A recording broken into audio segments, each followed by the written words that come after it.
share this here.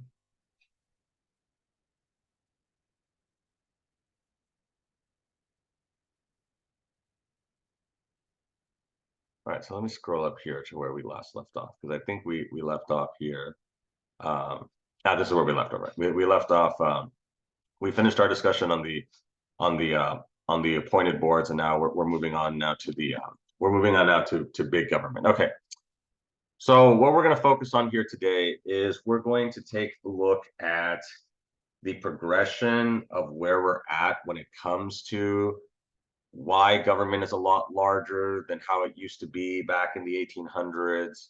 What are some of the events that precipitated this need for more government?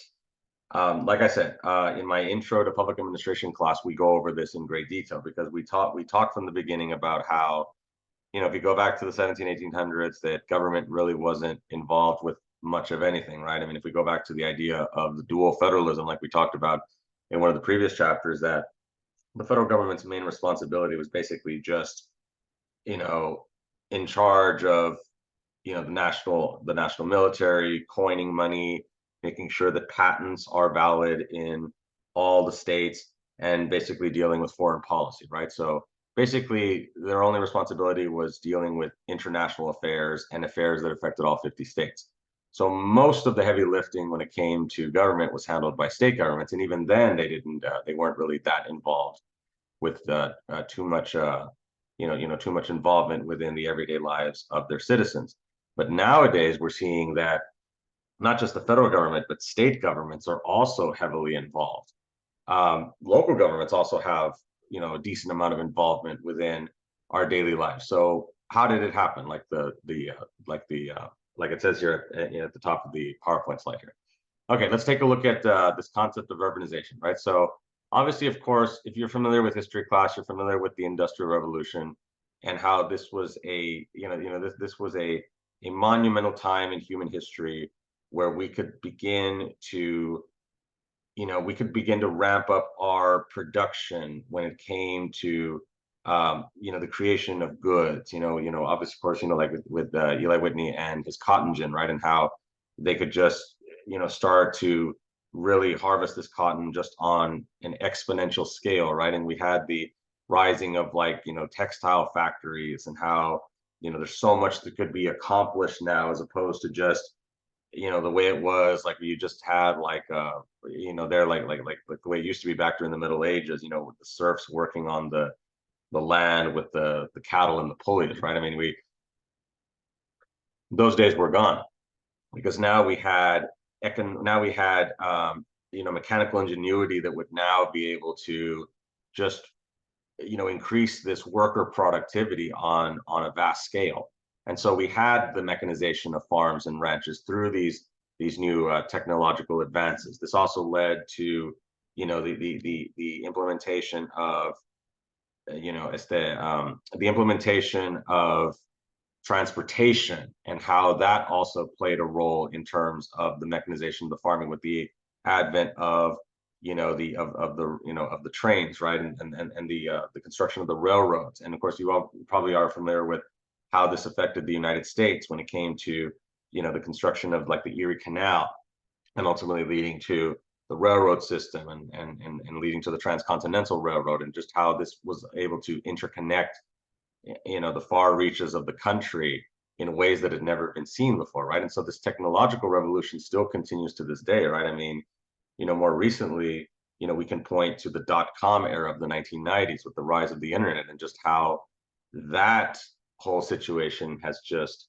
really caused for our technology to explode. I don't know if any of y'all thought of this before, but they've done research on this that they've been able to calculate that the rate of technological advancement is just so much higher, right? It's expanding at such a more rapid pace than even 100 years ago, right? What I mean by this is that 100 years ago, technology was not advancing at the rate it is now. I mean, now we've got the AI that is just showing up, right, and the things that can do. So these are things that are just beyond the framers. They couldn't imagine this type of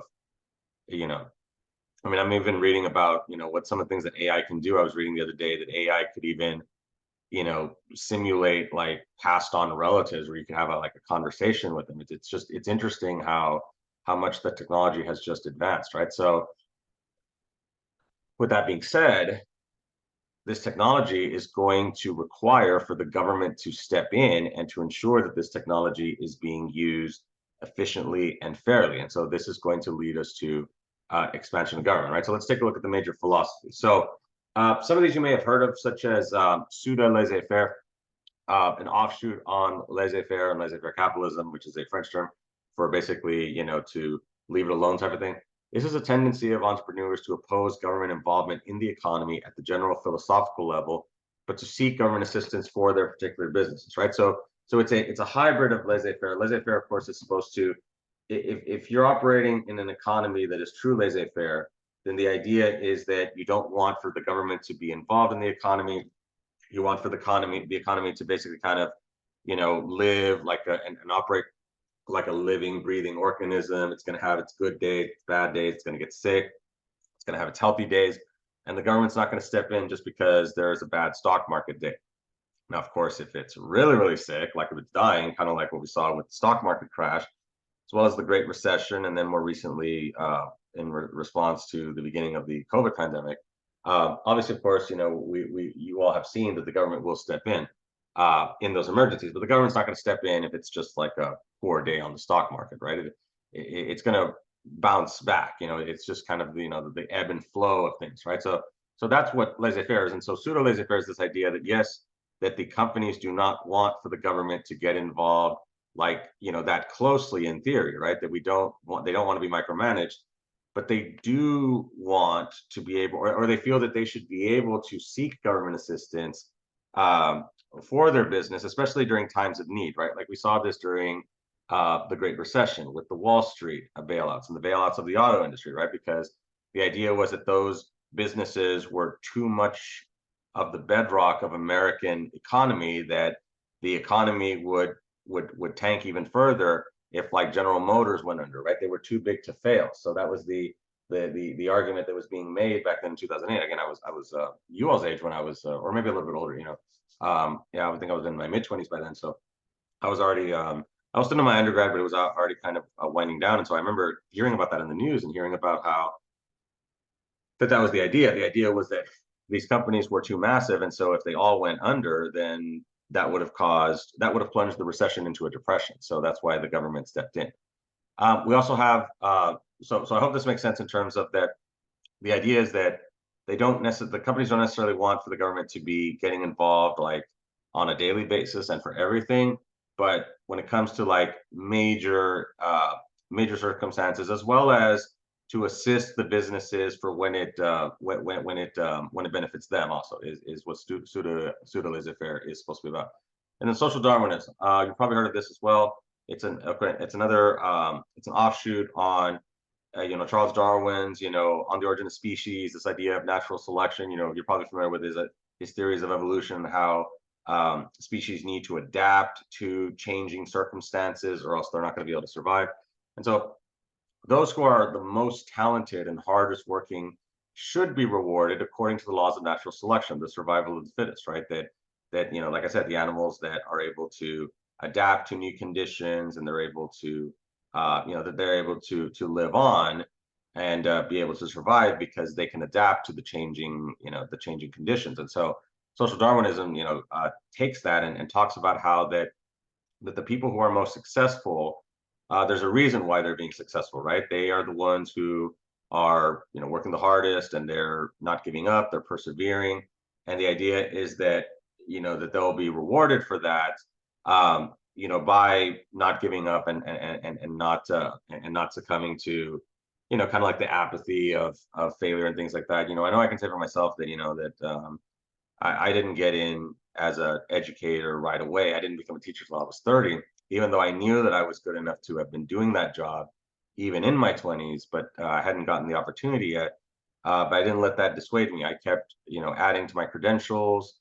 And then, of course, I was able to get my political science master's, by going to Laredo and driving back. So I didn't give up, and I knew that I was going to be able to get in, and thankfully I did. So So the idea is that social Darwinism should reward those people who are able to do what they can to be able to move up in life, right?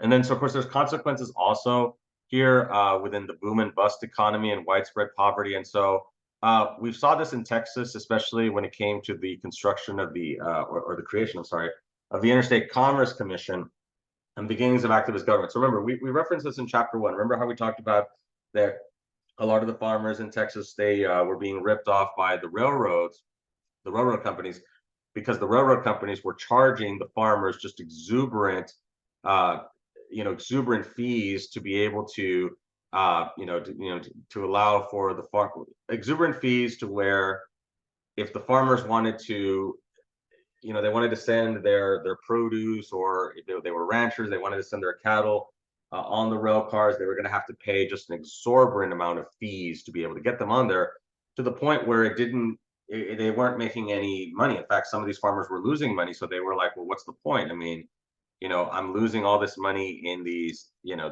ridiculous railroad fees because they're just so pricey. And the farmers, tried to do something about it. This led to the populist movement.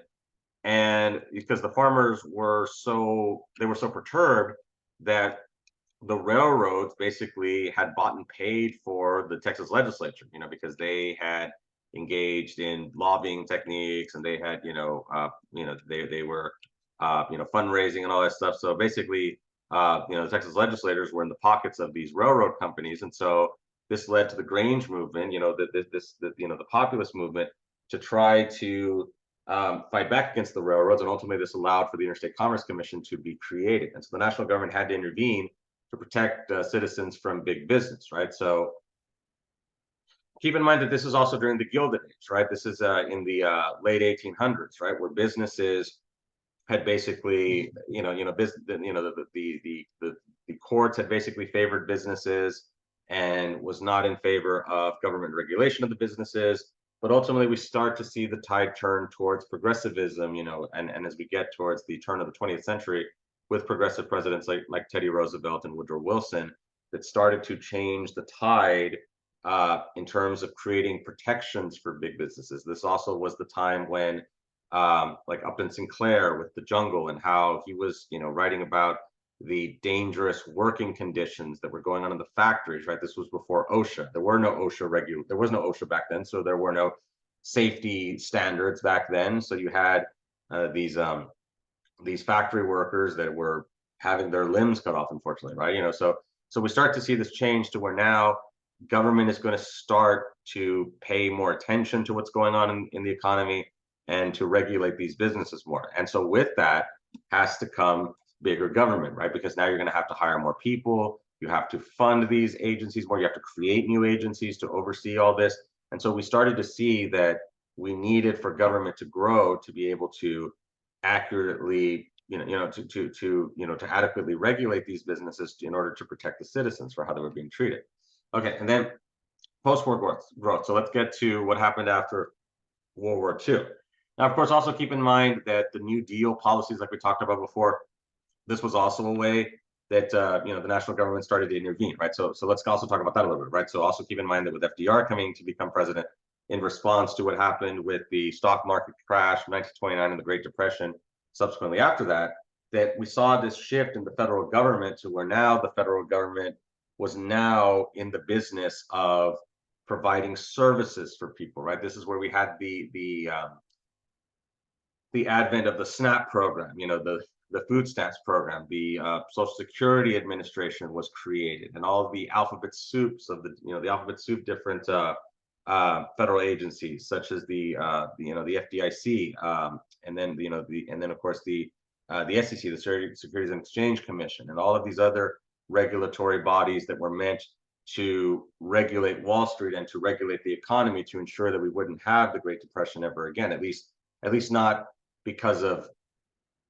not due to the lack of regulation for the companies, right? Because they had created a speculation bubble, which does tend to happen, when you have less regulation, where the businesses and the industries can, because if you remember what happened in 2008, this was the real estate bubble, right, where banks were lending were not as careful in terms of the loans that they were handing out, and so then people just started defaulting them as the economy kind of started to tank, and then they were belly up on their houses. It meant that their house was worth less than what they owed, so people walked away from their mortgages because they were going to be losing money, and so it just created a big, huge mess, and so that's why there was a lot of that's why we had to have those, the bailouts, the stimulus, to help with those situations. Of course, even more recently, we had what happened with at the beginning of the COVID pandemic, where everything shut down and people were losing their jobs because they weren't able to go to work. So the government stepped in and provided those the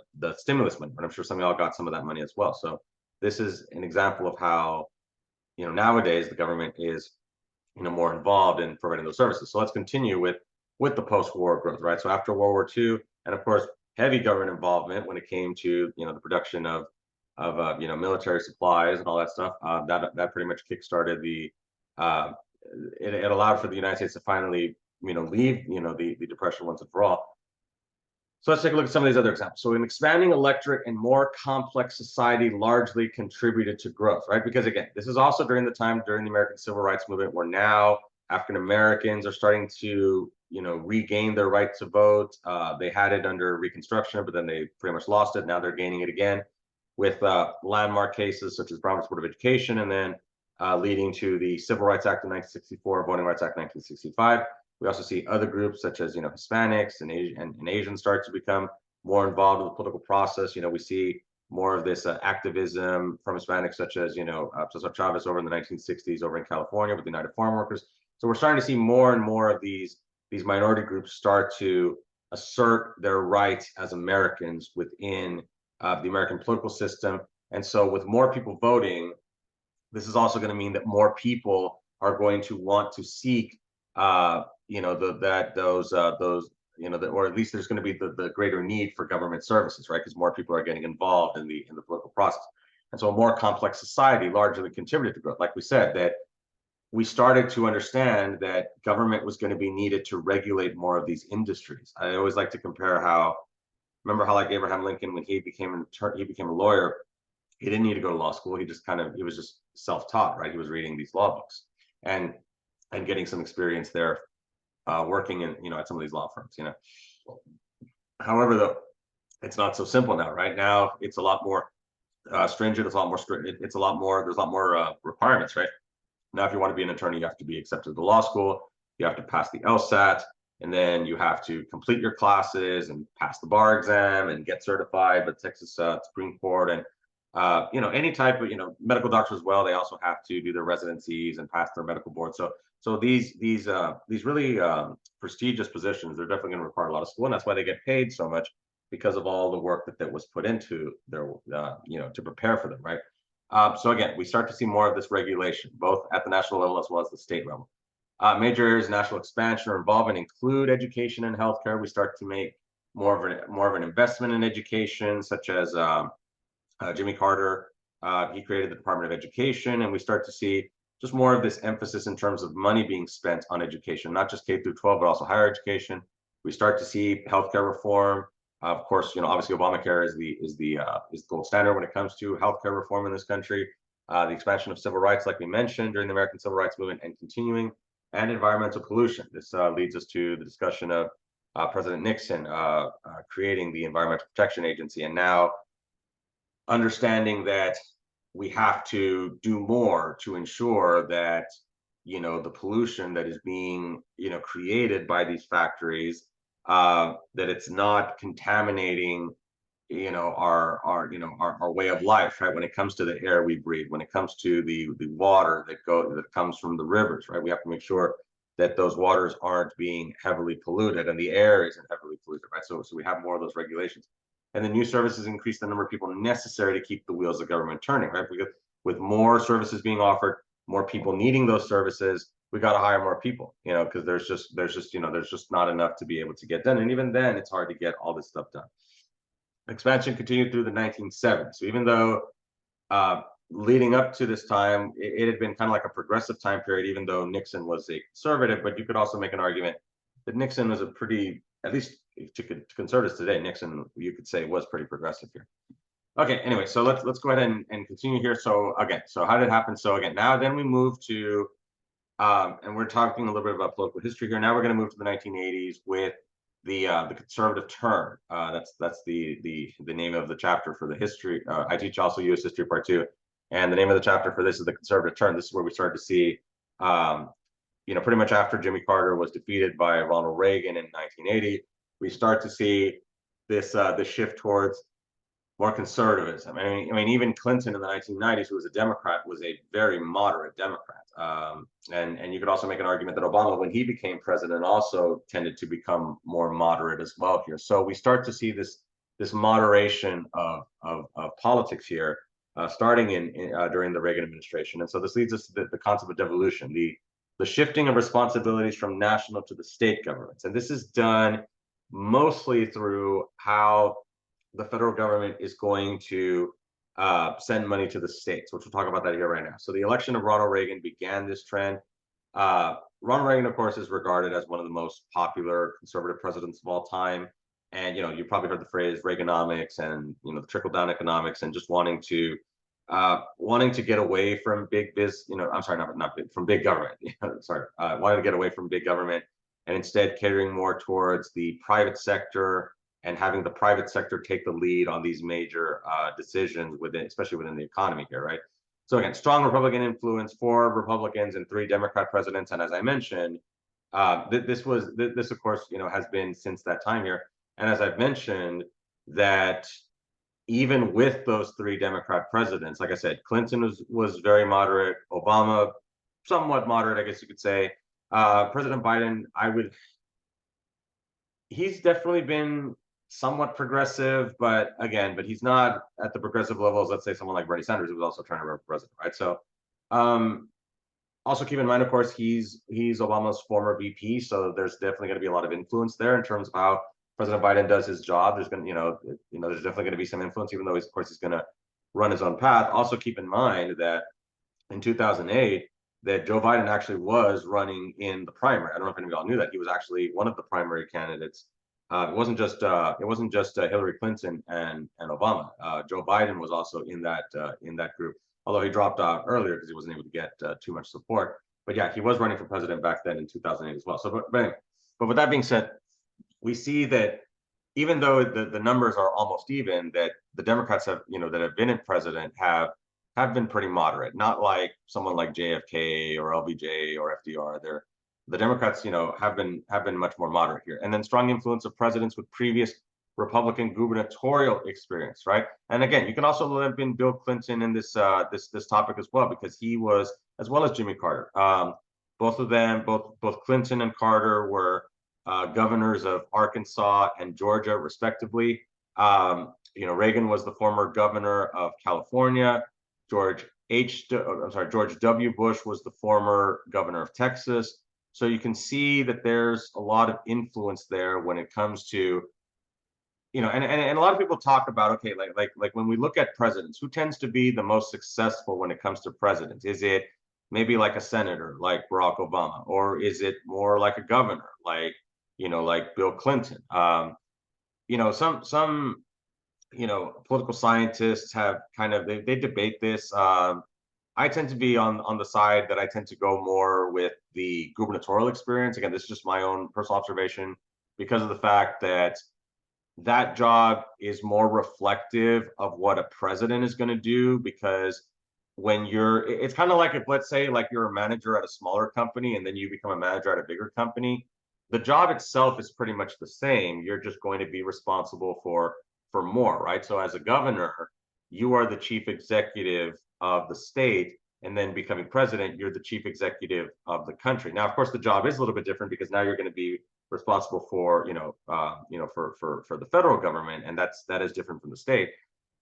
But the job in terms of being an executive is pretty much the same, as opposed to maybe like being like a senator, where maybe if you were Senate Majority Leader, that might that's some administrative experience. But if you're just a senator, then you might not necessarily be able to have that same executive experience, as opposed to maybe like a former governor, right? So that's why governors usually tend to be the most popular choice for president. It's usually between governors and senators, and it's usually like governors of like these larger states. Like I know, like back when Ohio was a larger state, they had a lot of presidents, and now we've had several of these governors from California, from Texas. Governor DeSantis from Florida is trying to also, move up in there as well, and running for president right now. So yeah, governors do usually tend to be looked at as kind of like some of the top candidates for president. Like I know another one is the current governor of California, Gavin Newsom. He's kind of looked at as maybe being someone who could be the next Democrat in line after, like maybe like for 2026. So yeah, you usually look for governors of those big states to see if they'll maybe, kind of move up here. Okay. Okay, so two main elements of devolution. So again, we talked about how that devolution is this idea that you devolve that power from the federal government to the states, where the states are going to be the ones who are going to be making the major decisions, even though they're still going to be having that federal money at their disposal. So the way this works, the two ways that the states have been able to gain more power through devolution has been the transition of categorical grants to block grants. Now, categorical grants were the types of grants that were being used during the New Deal, where FDR would provide, money to the states, but they would have to use that money specifically to the terms and conditions of what the federal government was wanting the states to work on, right? So again, it's categorical, right? It has to be for a specific category. You can't spend money that was meant to be used on interstate highway construction and repair. You can't go use that for education, right? It has to be used specifically for that purpose because that's the reason why you're getting the money in the first place, right? Reagan and the other Republican presidents decided to transition to block grants where there's not as much strict requirements for how that money is being used. And also keep in mind that a lot of states, I mean, pretty much all the states, a lot of the money that the states have in order to fund their budget, a lot of that money does come from the federal government. The states need that money because, as we mentioned before, that the states cannot operate on a deficit. They need to have a balanced budget. Every dollar needs to be accounted for. So a good portion of that money does come from federal dollars that are granted to the states in the forms of these block grants. Another example of how devolution has occurred has been the diminishing federal contributions to social programs. So because in the 1980s we had these, the Republican presidents, keep in mind that Republicans tend to be what are called fiscal conservatives, where they don't want to spend too much money. They want to be frugal with the money that's being spent. And they also have their viewpoints in terms of how the money is going to be spent, right? So in the 1980s, we saw cuts to a lot of these social programs, such as such as the SNAP program. We started to see less money being spent on that. And also keep in mind that this also is because of the philosophical viewpoints that Republicans have. They are not too keen on wanting to spend money on these types of social entitlement programs because they feel that people might become too dependent on them. Instead of going and working and making money that way, they might just rely on like welfare and the government type of thing. So that goes against like the because also keep in mind that Republicans are heavily influenced by like the Protestant work ethic, and that and that's also of course influenced by Puritan Christian principles, thou does not work, shall not eat type of thing. So there's a lot of that influence there within how they're able to make those decisions in terms of why they make those decisions that way. Reinventing or re-engineering a national and state movement in the 1990s to improve government performance. So this is where this was under Clinton in the 1990s, where President Clinton, former President Clinton, he made this a priority where he wanted for government to be more efficient. He didn't want. I mean, some of y'all probably like if you think of like like the DMV, right? And like they make fun of this on Family Guy, right? Where it's like, he turned in the wrong form, and it's like it's like the 523. No, you're supposed to turn in the 526, and you're like, what? Like like what is it? Like only someone who works there would know that, right? The general public isn't going to like it. It's a classic YouTube video. Definitely watch it. It's where like it's Family Guy at the DMV, so it's pretty funny. And so that's kind of like the stereotype, right? That the government programs are inefficient. They're being run by these bureaucrats that don't know how to talk to people. They don't care. They hate their job, and so they take it out on the public. So Clinton was trying to make it to where government could be a lot more efficient now. And I know that it's been a while since I've gone to the DMV myself. I know that they have streamlined it to where now like you check in and then they call you, so, but again, I don't really have business there because my license doesn't expire, I don't think, for another year or so. So it's, so I haven't really needed to go there, but I know in the past it has been somewhat of a nightmare sometimes, but so they are working on trying to make it better. Okay, let's talk about Max Weber here, the regarded as the father of modern day sociology. I've definitely read a lot about him, not only in my sociology classes, but also in my public administration classes. So we're gonna focus on Max Weber's traditional characteristics of what the modern bureaucracy would look like. So Max Weber has also studied extensively, not just in sociology, but also in public administration. So I learned a lot about him also in my public administration classes. So let's take a look at this. So this is supposed to be the what's the word I'm looking for? The quintessential. This is supposed to be the quintessential way or the quintessential model of how a bureaucracy is supposed to function. And this also applies to organizations, right? So this is like this is like organizational theory, like organizational leadership theory. So let's break down all of these, right? So Max Weber's characteristics of modern bureaucracy is that authority is hierarchical and an organization chart should look like a pyramid. I think I mentioned this before, right? Last week I talked about how that when you look at an organization, it's supposed to look like a pyramid, right? You've got a few people at the top. They're the ones who are the heads of the organization. Then as you go down, the pyramid base gets, bigger, right? You've got the supervisors, the managers in the middle, and then you got the everyday, workers at the bottom, right? So there's more of the everyday workers than the managers and supervisors, and then there's even less of like the CEOs or the VPs up there, like so. And like I mentioned, STC has a strict hierarchy in terms of faculty, and then going up to deans and then VPs and the president, right? So very very easy to find where you lie on that hierarchy.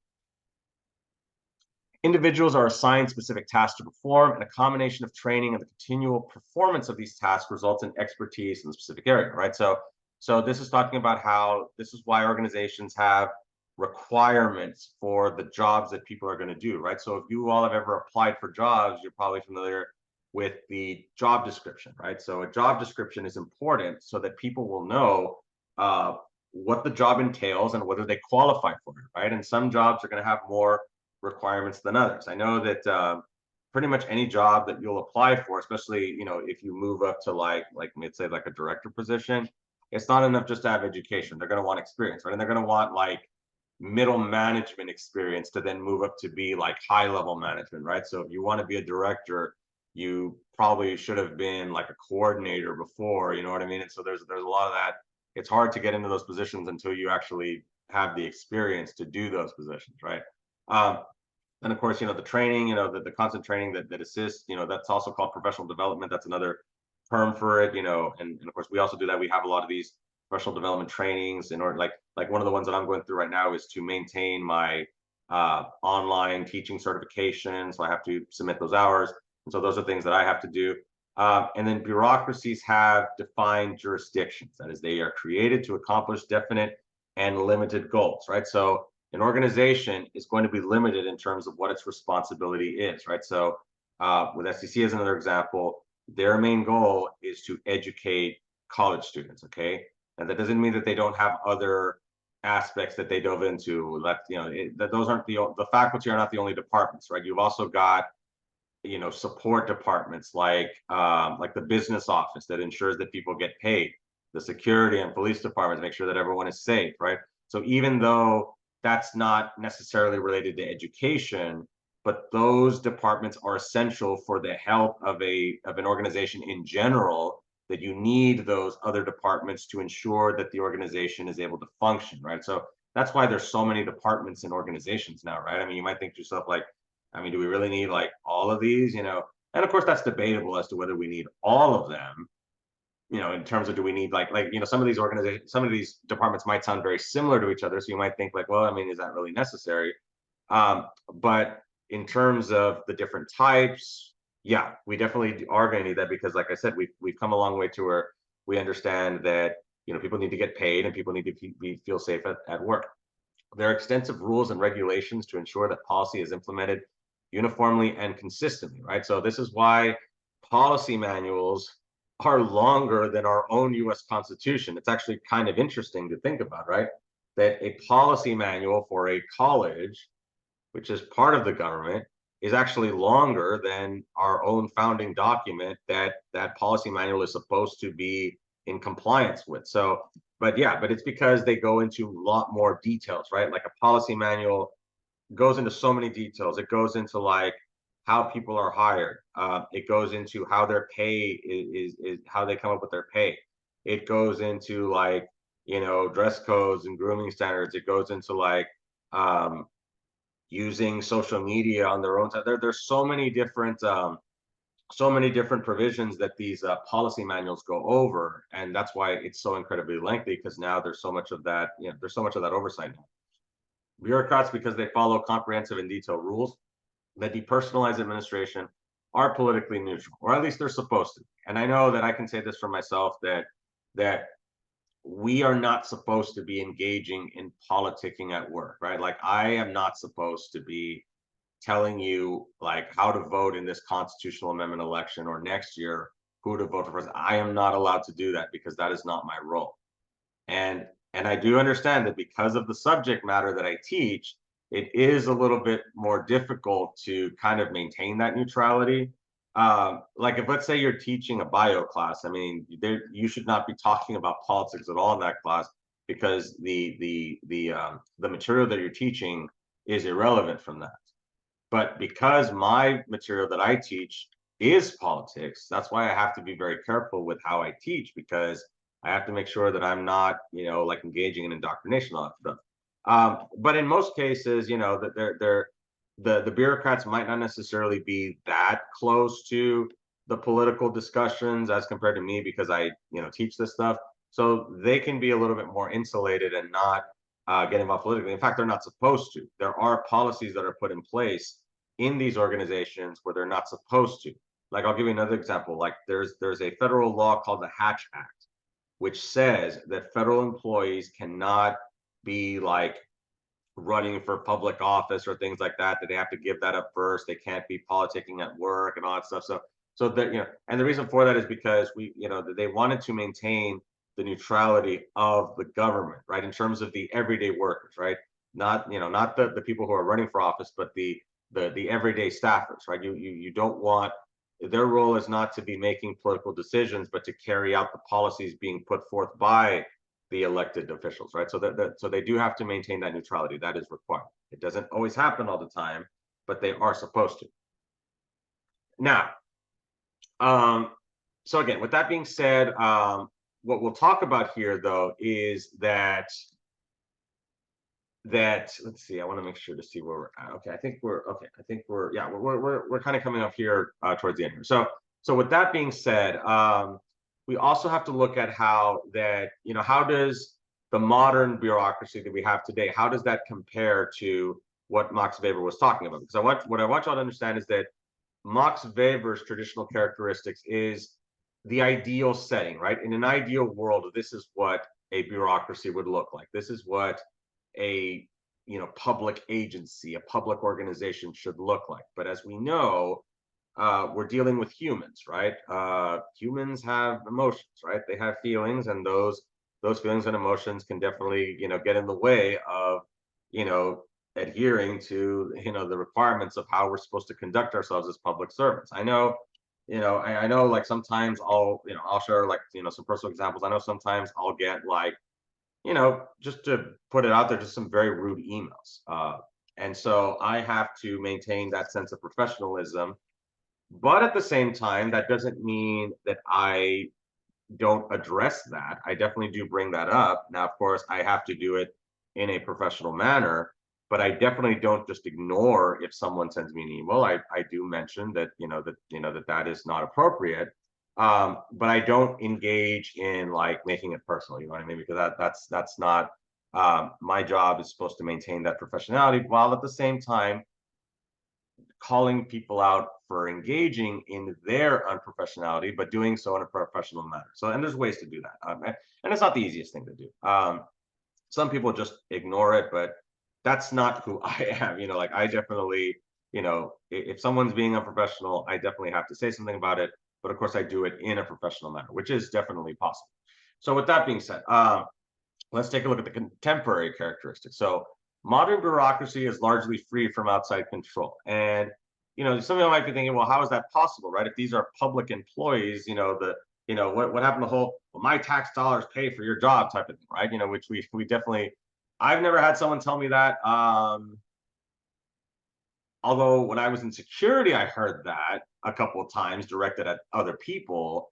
And you also have to understand that they're probably saying that to blow off steam, right? Because they probably don't like that they wanted to park somewhere and the security told them not to. So they said, oh, my tax dollars pay for your salary and things like that.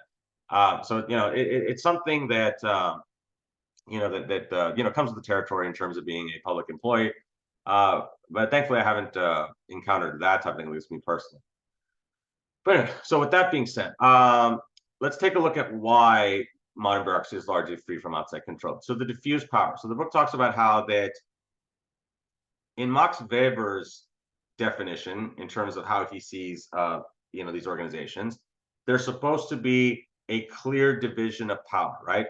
It's very straightforward. You've got your direct supervisor. They have their direct supervisor, and then their direct supervisor is the head of the company.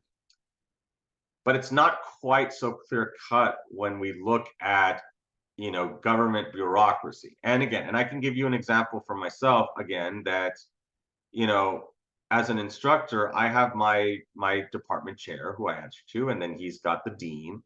But sometimes I'll get emails from other departments, like let's say that they want us to complete the starfish report, for attendance purposes. I'm not getting that directive from my chair. I'm getting that directive from someone in student services or something like that. Now, I don't work for those people. Those people in student services are not my direct supervisor. However, though, I have to do it because then they're going to go call my direct supervisor and they're going to find out, well, why isn't Mr. Gonzalez doing, the things that we're needing, So that's why, you definitely still have to do those things, but it is somewhat diffused because it's not coming directly from my own supervisor, right?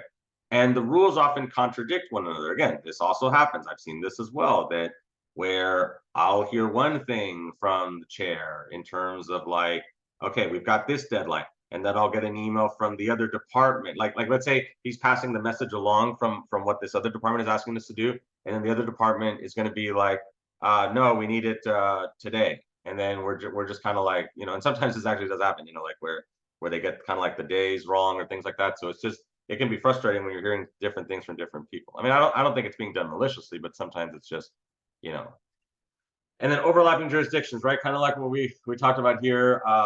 This whole notion of, who's actually the boss, right? Who is the person that can write me up if I don't do my job, right? I mean, but again, it's not that clear cut, right? Because and going back to this idea of diffuse power, right? That the organizations themselves, like the different departments, the different agencies within, the departments within the agencies, they also have diffuse power where it's not so clear cut in terms of who has what authority, who does what. There's also lots of confusion in terms of, and you probably have heard of this too, right? That sometimes you're probably seeing the phrase other duties as assigned, when it comes when you're looking at a job description. So it's basically their way to say yeah, we can basically tell you what to do.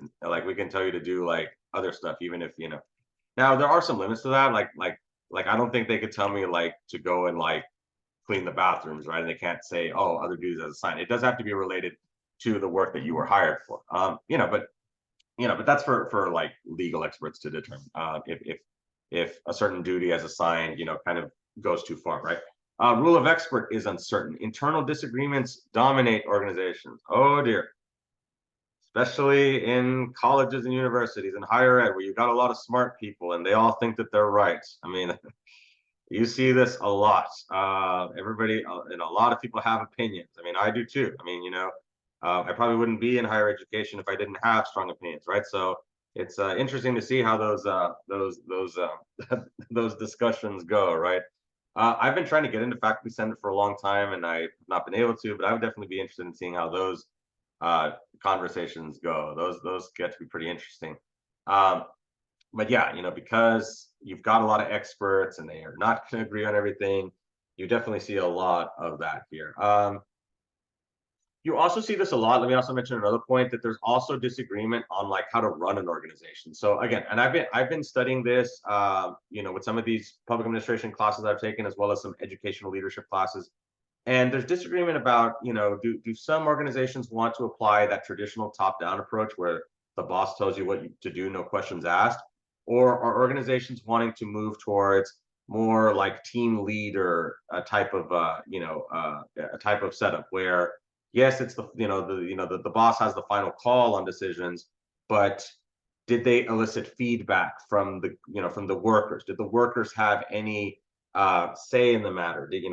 Was any of that taken into consideration, or did the boss just say, no, I'm the boss and whatever I say goes? So you can probably tell I've got some strong opinions about that, but you know what I mean. So there's also disagreement about how management is supposed to also occur, right? Layers of managers insulate leaders from the public, right? So it's the whole chain of command, right? The public's not going to be like, oh, I need to go talk to the president of the college, right? I mean, they're going to, it's not going to be realistic to be able to do that, right? Because you have to go through that chain of command. There is policy where if, let's say, you want to bring up a grievance or an issue, right, you have to go through that chain of command first, and then it can try to get toward get to the top if it's able to, right? But just keep that in mind, that you have to, it has to start there, through the chain of command, right?